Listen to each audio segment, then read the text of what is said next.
दुनिया का सबसे बड़ा सवाल है कि आखिर क्या होता है इंसानों के साथ जब हो जाती है उनकी मृत्यु।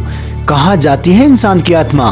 कुछ लोगों का कहना है कि आत्मा अमर है और वो इसी दुनिया में भटकती रहती है, तो कुछ लोगों का कहना है कि आत्मा को मुक्ति मिल जाती है। तो वहीं कुछ लोग इस बात को भी मानते हैं कि आत्मा को मुक्ति मिलती है या उससे मिलती है सजा। ये डिपेंड करता है कि आखिर कैसे कर्म रहे हैं आपकी इस दुनिया में।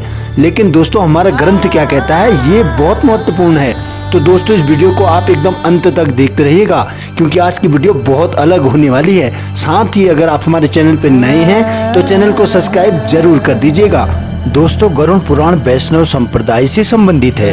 ये पुराण सनातन धर्म में मृत्यु के बाद सद्गति कैसे मिले और मृत्यु के बाद क्या होता है, इन बातों का विस्तृत समावेश इस ग्रंथ में किया गया है। इस पुराण के अधिष्ठाता देव भगवान विष्णु हैं। वैदिक ग्रंथ के अनुसार आत्मा 5 तरह के कोष में रहती है: अंडमय, प्राणमय, मनोमय, विज्ञानमय और आनंदमय। इन कोषों में रहकर आत्मा जब शरीर छोड़ती है तो मुख्य तौर पर उसकी 3 तरह की गतियां होती हैं। पहली ऊर्ध्व गति, दूसरी स्थिर गति और तीसरी अधोगति। इसे ही अगते और गते में विभाजित किया गया है। नंबर 1, ऊर्ध्व गति। इस गति के अंतर्गत व्यक्ति ऊपर के लोक की यात्रा करता है। ऐसा वही व्यक्ति कर सकता है जिसने जागृत, स्वप्न और सुषुप्ति में खुद को साक्षी भाव में रखा है या निरंतर भगवान की भक्ति की है।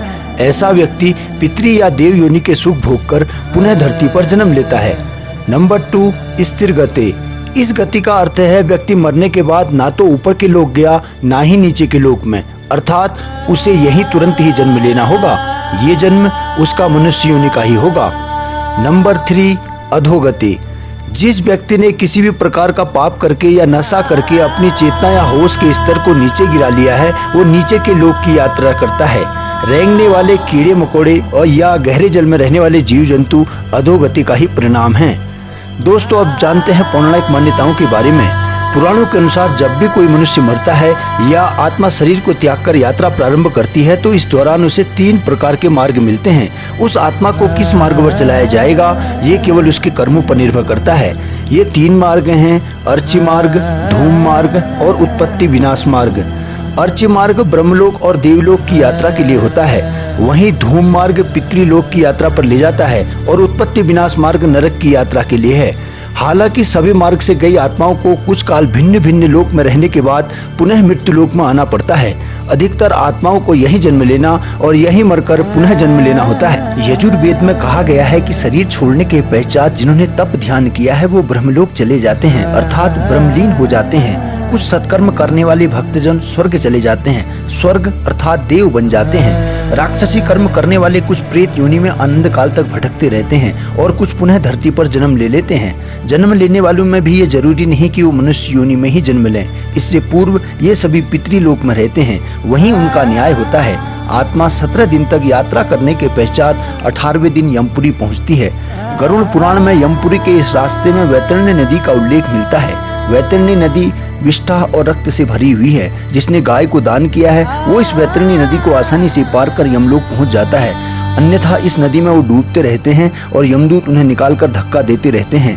यमपुरी पहुंचने के बाद आत्मा पुष्पोदका नामक एक और नदी के पास पहुंच जाती है, जिसका जल स्वच्छ होता है और जिसमें कमल के फूल खिले होते हैं। इस नदी के किनारे छायादार बड़ का एक वृक्ष है, जहां आत्मा थोड़ी देर विश्राम करती है। यहीं पर उसे उसके पुत्रों और परिजनों द्वारा किए गए पिंडदान और तर्पण का भोज मिलता है, जिससे उसमें पुनः शक्ति का संचार हो जाता है। यमलोक के 4 द्वार हैं। 4 मुख्य द्वारों में से दक्षिण के द्वार से पापियों को प्रवेश करना होता है। यम नियम का पालन नहीं करने वाले निश्चय ही इस द्वार में कम प्रवेश करके कम से कम 100 वर्षों तक कष्ट झेलते हैं। पश्चिम के द्वार से ऐसे जीवों का प्रवेश होता है जिन्होंने दान पुण्य किया हो, धर्म की रक्षा की हो और तीर्थों में प्राण त्यागे हों।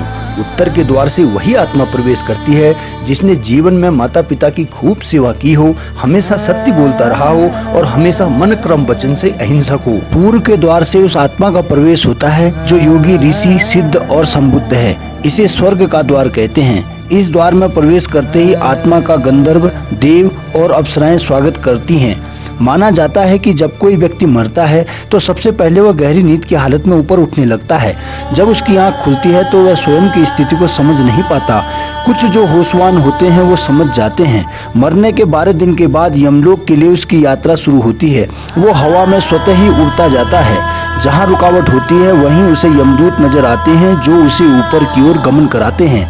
आत्माओं के मरने की दिशा उसके कर्म और मरने की तिथि के अनुसार तय होती है। जैसे कृष्ण पक्ष में देह छोड़ती है तो उस काल में दक्षिण और उसके पास के द्वार खुले होते हैं, लेकिन यदि शुक्ल पक्ष में देह छोड़ी है तो उस समय उत्तर और उसके आसपास के द्वार खुले होते हैं, लेकिन तब कोई नियम काम नहीं करता जब व्यक्ति पाप से भरा हो। शुक्ल पक्ष में मरने के बाद भी वह दक्षिण दिशा की ओर गमन करता है। इसके अलावा उत्तरायण और दक्षिणायन सबसे ज्यादा महत्वपूर्ण है। उत्तरायण में मरने वाले 4 द्वारों, 7 तुर्नों तथा पुष्पोदका, वैवस्वती आदि सुरम नदियों से पूर्व अपनी पुरी में पूर्व, पश्चिम तथा उत्तर के द्वार से प्रवेश होने वाली पुण्य आत्माओं को भगवान विष्णु के दर्शन होते हैं, जो शंख, चक्र, गदा, पद्मधारी, चतुर्भुज, नीलाप रूप में अपने महाप्रसाद में रत्नासन पर दर्शन देते हैं। ऐसी शुभ आत्माएं स्वर्ग का अनुभव करती हैं और उससे शांति एवं स्थिरता मिलती है। स्वर्ग में रहने के पश्चात वो पुनः किसी अच्छे समय कुल स्थान में जन्म लेती हैं। दक्षिणायन में मरने वाले जो लोग पापी एवं अधर्मी हैं, जिन्होंने जीवन भर शराब, मांस और स्त्री गमन के अलावा कुछ नहीं किया, जिन्होंने धर्म का अपमान किया और जिन्होंने धर्म के लिए कोई भी पुण्य का कार्य नहीं किया, वो मरने के बाद स्वतः ही दक्षिण दिशा की ओर खींचे चले जाते हैं। ऐसे पापियों को सबसे पहले तप्त लोहद्वार तथा पूर्व शोणित एवं क्रूर पशुओं से पूर्ण वैतरणी नदी पार करनी होती है। नदी पार करने के बाद दक्षिण द्वार से भीतर आने वाले वो अत्यंत विस्तृत सरोवर के समान नेत्र वाले, धूम्रवर्ण प्रलय मेघ के समान गर्जन करने वाले, ज्वालामय रोमदारी, बड़े तीक्ष्ण प्रज्वलित दंड युक्त, सैंडसी जैसे नखुन वाले, चर्म वस्त्रधारी, कुटिल भ्रकुटी भयंकर तम वेश में यमराज को देखते हैं। वहाँ घोरतम पशुओं एवं यमदूत उपस्थित मिलते हैं। यमराज हमेशा सदा शुभ कार्य की आशा करते हैं, लेकिन जब कोई ऐसा नहीं कर पाता तो भयंकर दंड द्वारा जीव को शुद्ध करना ही इनके लोक का मुख्य कार्य है।